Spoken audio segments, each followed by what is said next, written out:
Hello, Narnach here. Welcome back to Path of Exile. We are playing in the Hardcore Breach League as a solo self-found beacon of corruption necromancer that summons minions and turns them into caustic clouds. We channel all of the relevant stuff, so that is mana efficient. Last couple of episodes we've been running in maps, but I realized we now have 4000 life. We now have almost as much energy shield as well, and we are level 78. It is time to run the dreams. We're gonna do Kaom stream, maybe do Dresser stream as well this episode. Kaom stream takes a bit too long, we're gonna do it next episode. But the dreams will get resolved, so let's get going.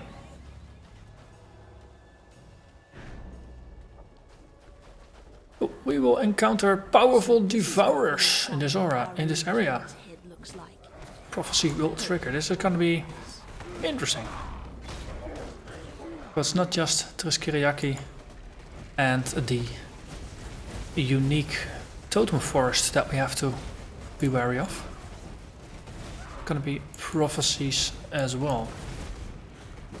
Do spice things up. I really do enjoy the prophecies for that. Some regular Rakangos. Let's just put our minions in.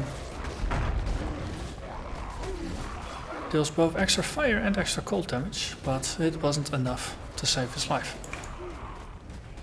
This is a level 68 area, we are 78, so we are massively over leveled. The thing I was just most wary of, and why I postponed dealing with these two bosses, is of course the Kaom fight itself has a lot of fire damage going on, lots of potential for burning, and before we got the Zealot's Oath, burning or consistent damage was a really good way for just tearing through our energy shield.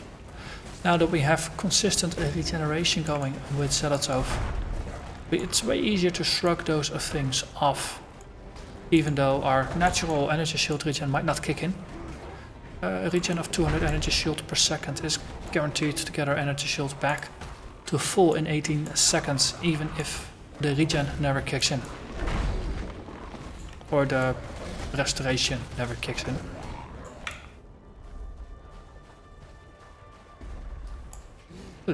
Precise Rakango. You're blue, but not the one we should be worried for. Hey, there's the Devourers. Let's take a bit of a step back. Oh, there is an allies cannot die. Are you the one causing that? Yes, you are. Okay. Just gonna take a sip from our flask here. Our quartz flask. Oh, to just help us have a slight chance of dodging attacks.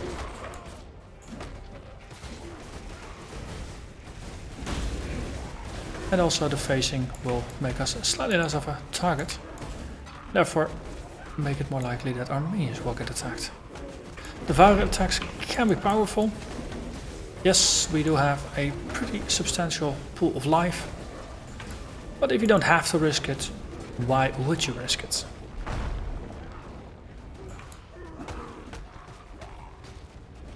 Okay. Large open area, this is where the forest could be. The unique totem forest, that is. I haven't run this new Kaom's path often enough yet to get a good feel for where all of the specific unique spawns are located. The old one I had it pretty much nailed down. Here I still get surprised every once in a while. Let's see, freeze beam activated, additional magic items, 2 additional sockets, lightning storm and some more quantity. So, quartz flask, that gives us freeze immunity. And then do this thing. Put down a skeleton totem, some extra corpses and then just go to town.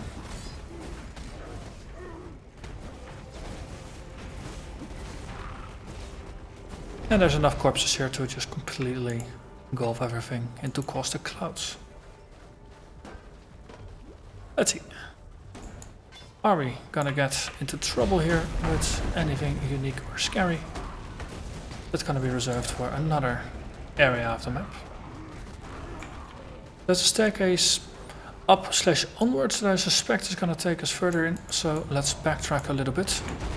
Let's see if this is maybe some optional boss fights, or if this is just another way to get to the same area we already were, without any special encounters. Curious mind wants to know. Ah, might have been the ladder here. Something doesn't appear overly exciting. Blue Inuit totems.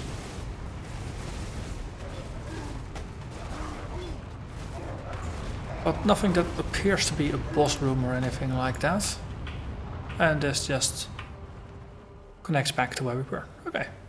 So there is an actual loop in this map. That's also something that I haven't seen before. The world, it just keeps changing. Oh. And we will change along with it. Oh. If there's anything that keeps changing, and of course it is this build that I'm currently playing. So it is thematically appropriate that some of the game levels are not quite the way I expect them to be.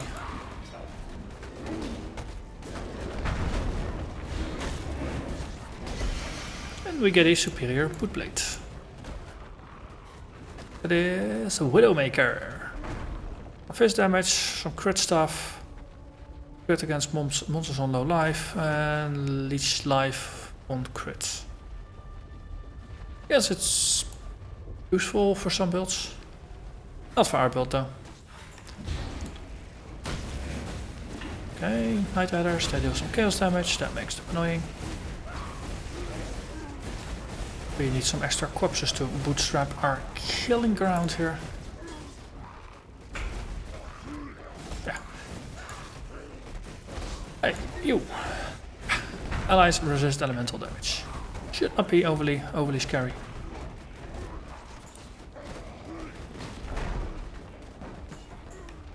Bears, let's just port stuff in, then start getting caustic clouds up, and they all go down. As I keep saying, let's actually cast ourselves a skeleton totem to get some skeletons up. It's been a while since we had skeletons. And I figured if we move the raise Spectres into the channeled skill, and of course we have a slot available. Rage kill. Other allies cannot die. It's gonna port everything in, then we have the Spectres close, and then if we blow them up, at least we're gonna get a caustic cloud on top of the thing we're trying to kill. And now we have it. Another dead one. Hey you, Scum Crusher. That also sounds like a lovely name.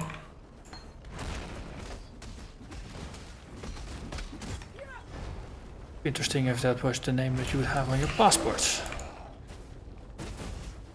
Wonder how many weird looks you would get from the border people. Scum Crusher, is that your real name, sir?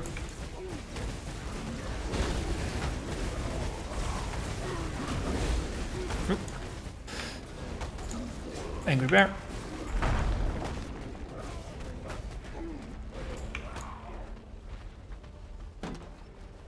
Okay, Triskiriaki is probably gonna be over there.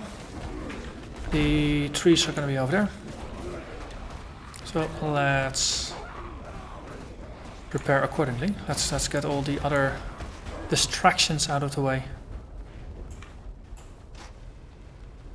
And let's get going. Yep.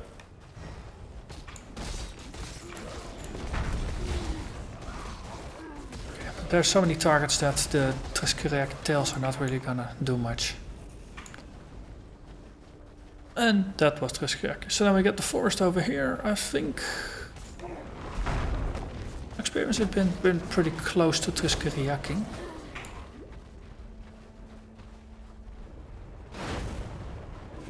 Hello there. This reflects. That's technically relevant here, because most of our mobs deal physical damage. Ooh, another devourer. Hello there. Hexproof. Well, we're not really much of a cursor, so I guess that's okay. It's rather evasive, but can't dodge across the clouds, which is rather nice. Another devourer showed itself. Hello. Gold needle, the glistening. I do like the names. Some of them are kind of appropriate. So gold needle, glistening. No glistening reflecting on gold being a material that shines. Happy coincidence, or there might be some actual logic behind some of the names.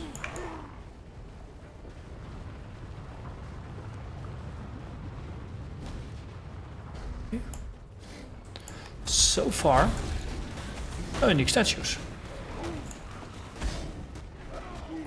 Makes you wonder where they are. Hey, and a devourer. Another devourer, I should say.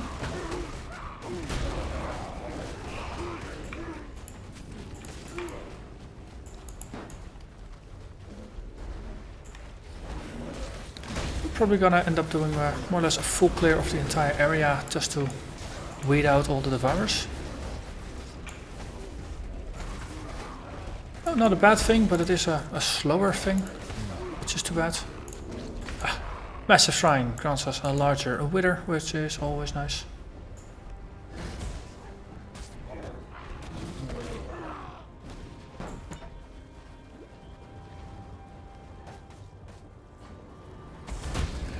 Let's port all the mobs in. Ooh, we're taking some damage.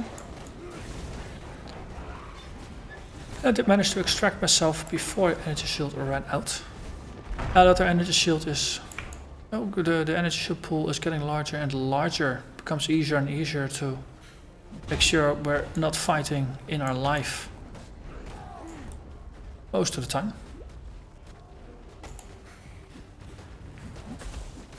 Okay, let's look at all the minions in one spot, get some corpses down, and then start channeling.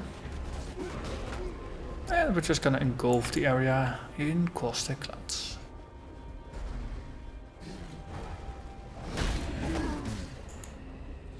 Bits of cute, lots of little new totems. I do think they're still really, really cute. I'm very happy they made a pet out of them. I think it's very, very appropriate as a pet. Assault Roar. Boost to enemies, so to its allies, so it of course needs to die.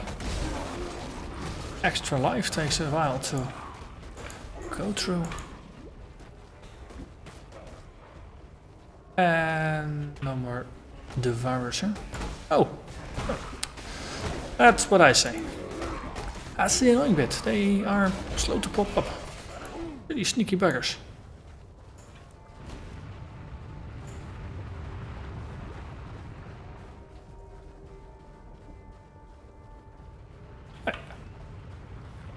Final segment, I suspect. And there is the unique boss, totem boss.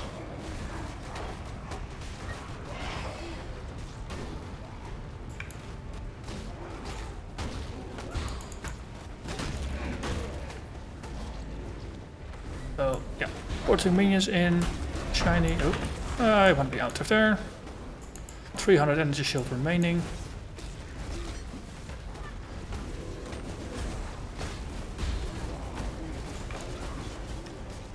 Just port all the minions out.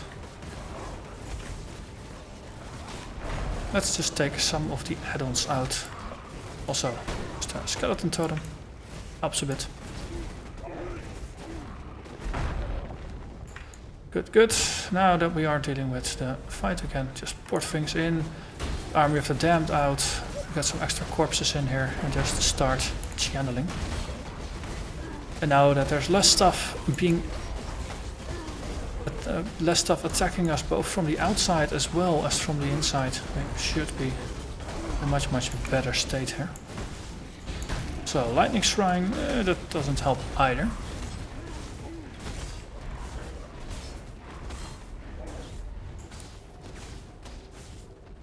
Okay.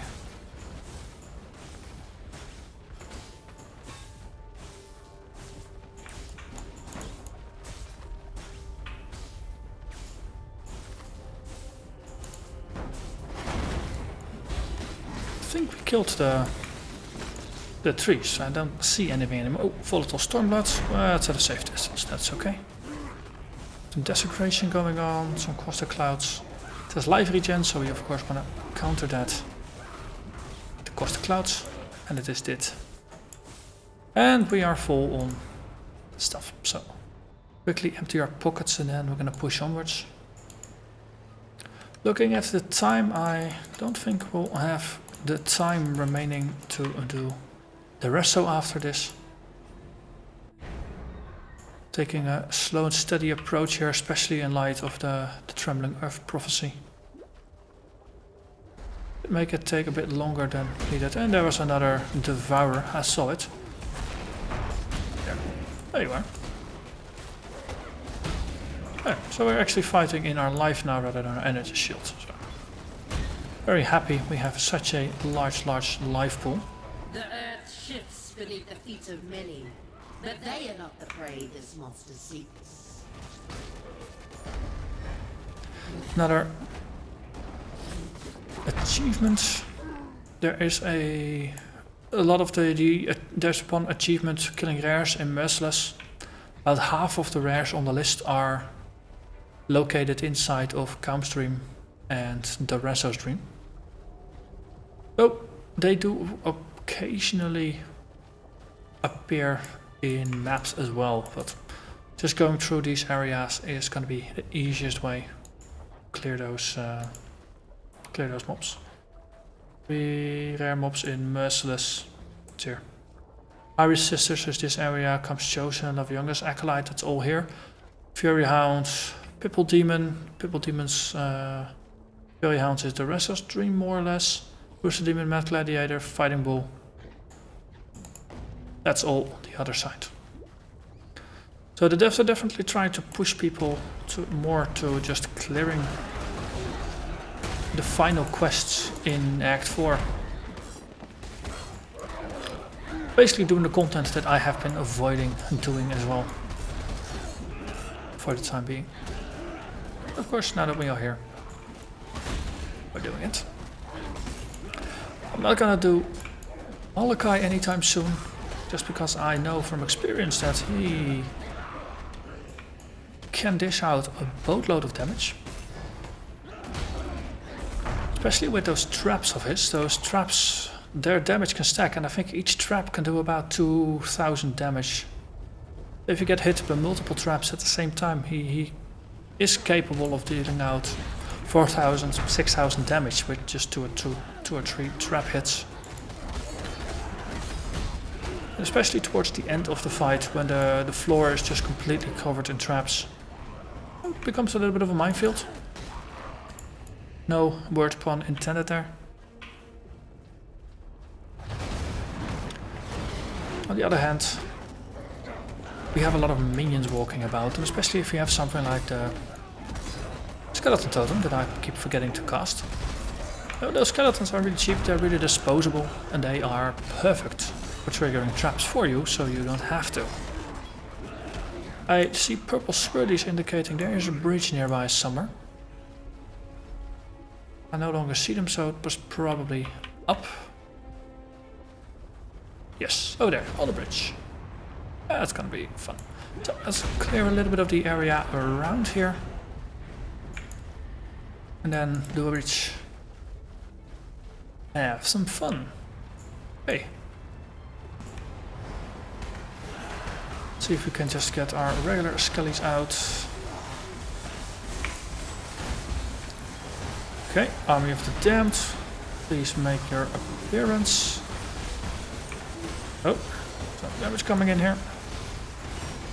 Let's summon all the minions here. Regular minions, please come out as well.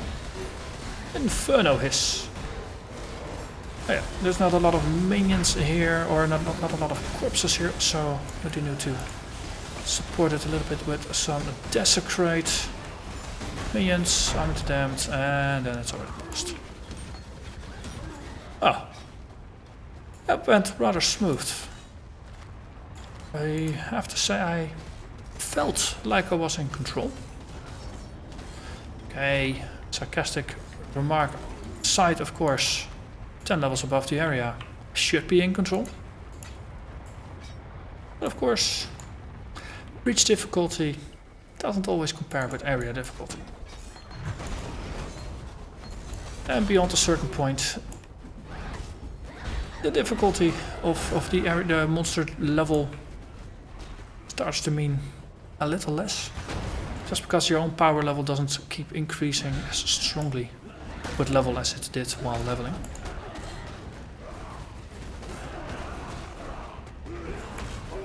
Which is of course why the highest tiers of maps are so interesting. They keep scaling. And you stop scaling. Therefore at some point you actually have to apply strategy rather than brute force. Well, if you're playing a non-meta build like I tend to do. If you're playing meta builds, no, then you got a couple 100,000 points of tooltip damage and you're just gonna plow through everything. For me it's a little bit more of a challenge. So I see another hand up there. But this is gonna get fun. Put in our minions. And let's get onwards to the next challenge.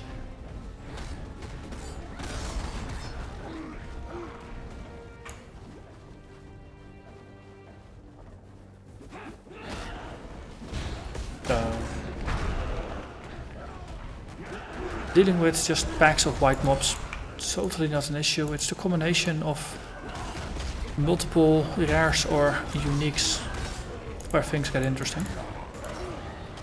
Or like here with a totem that substantially increases monsters' physical damage.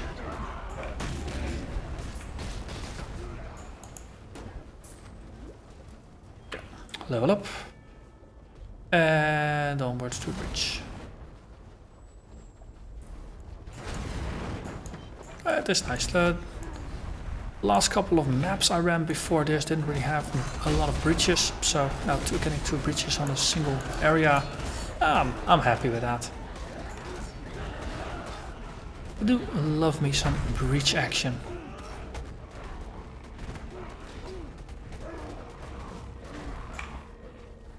Okay, we still have all of our minions. So let's trigger this puppy. Okay, opening up on the Tomb Bridge. Opening up with regular skellies. I think they got killed. So that is the downside of having a summoner totem. Might not get your entire full complement of minions.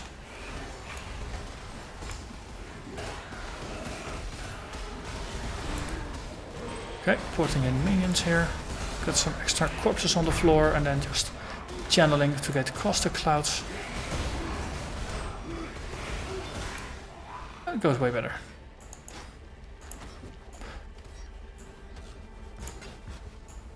Not very strictly going after the hands just yet. That's a bonus.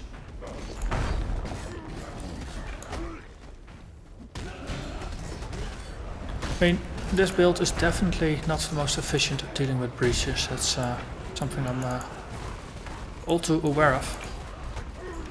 It's fun, and now that I'm more embracing the across the clouds, it's definitely easier to deal with breaches. But it's still not one of the fastest clearing builds. But it doesn't have to be. No, not every build should be perfect at dealing with all forms of content. And for me the rule of thumb is, of course, as long as I'm having fun, it really doesn't matter what content I can or cannot do. So doing these endgame bosses, that seems doable. White maps so far seem doable. I'm very curious to see how we're gonna scale into yellow maps, and specifically if we're gonna run rare yellow maps. And at some point, probably more sooner rather than later, we are gonna have to do the labyrinth. Currently I'm thinking we're probably gonna do the labyrinth before we even undertake Malachi. Yeah, I'm really rather nervous about Malachi. Normally I'm more nervous about Izaro, but so far Izaro has turned out to be easier to deal with than Malachi. And our life pool is, at least for my personal standards, is a bit on the ridiculous side. Most of the time I have to do with about half the hit points that we have. So biggest danger for Izaro is not sustained damage, but it's spike damage. But if you have a really large life pool, then spike damage is more survivable. And we have plenty of minions to distract him.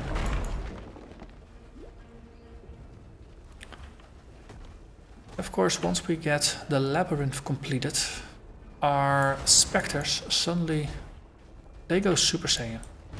Their damage goes up, their life goes up. The cross combination of both of those things means their caustic cloud damage is gonna go through the roof.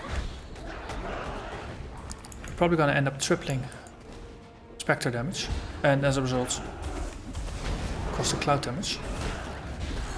And that is for a Spectre that is not being boosted by any links. That is rather nice. And of course, once we start adding links, 50% bonus damage from minion damage is gonna be really, really sweet. And then as a cherry on top, minion life is gonna probably boost damage by another 20% after that. Just a net 20%. That seems pretty cool. Another head for my belt. So we'll just put some corpses down, and then we'll just channel you to bits. We have our skeletons out, we have all other minions, and this is going pretty quickly. He's summoning corpses for us to kill, so we don't have to desecrate for the second stage. And I don't doubt he's gonna survive long enough into the final stage to make these flaming skulls of his an issue. And indeed. That's what you get for losing your temper, Kaom. Yes, Kaom, don't lose your temper. There you have it. King Kaom has been defeated. So, next episode of course is gonna be Duresso, which is also fun. My first